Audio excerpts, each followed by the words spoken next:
आज हम आपके सामने एक बहुत बड़ा सवाल लेकर आए हैं और यह सवाल भारत की तकदीर बदल सकता है। लेकिन उससे पहले आप राहुल गांधी का यह भाषण सुनिए। नहीं मालूम कब कहेंगे भैया मेरे 50% लोग हैं, मेरे 2% धन है, मुझे 50% धन चाहिए। सीधी सी बात होगी। तो ये राहुल गांधी कहते हैं कि जिसकी जितनी संख्या है, जिस वर्ग की, जिस जाति की, उसके पास देश की संपत्ति का भी उतना ही हिस्सा होना चाहिए। मान लीजिए हमारे देश में 15% मुसलमान हैं लगभग, तो हमारे देश की संपत्ति का 15% हिस्सा उनके पास होना चाहिए। 17% अगर हमारे देश में दलित हैं तो देश की संपत्ति का 17% उनके पास होना चाहिए। मान लीजिए 52% ओबीसी हैं तो देश की संपत्ति का 52% हिस्सा ओबीसी के पास होना चाहिए। इसी को कम्युनिस्ट विचारधारा भी कहते हैं।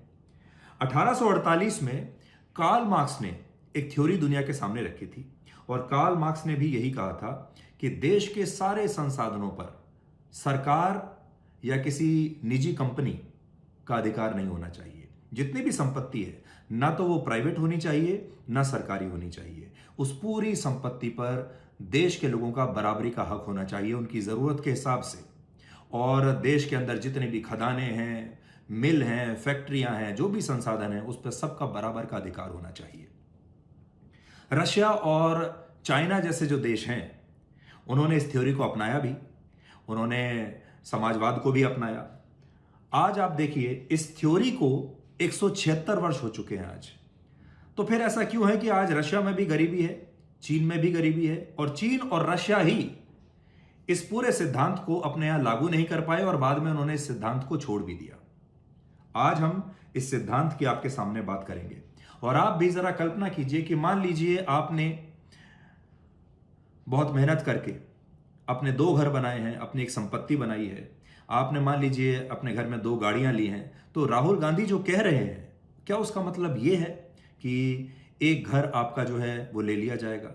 और अगर होगा भी ऐसा तो ये बराबरी से जो संपत्ति बटेगी, ये कैसे बटेगी? इसका फॉर्मूला क्या होगा? क्या आपको ऐसा लगता है कि लोगों की जमीन लेकर फिर दूसरे लोगों में ऐसे ही बांट दी जाएगी? तो किस फॉर्मूले के तहत बांटी जाएगी?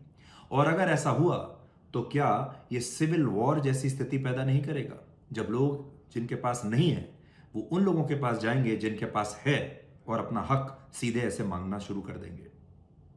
आज हमने कई अर्थशास्त्रियों से, इकोनॉमिस्ट से भी बात की है और आज हम राहुल गांधी के इस विचार का एक पूरा ब्लैक एंड व्हाइट विश्लेषण करेंगे और लोगों को बताएंगे कि मान लीजिए अगर हमारे देश में 50-52% ओबीसी हैं, पिछड़े लोग हैं, तो क्या इस फॉर्मूले का मतलब यह है कि आपकी जेब में उतना पैसा आ जाएगा?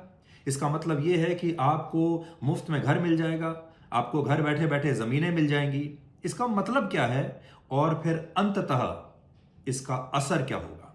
तो मिलते हैं आज रात 9 बजे ब्लैक एंड व्हाइट में आज तक पर।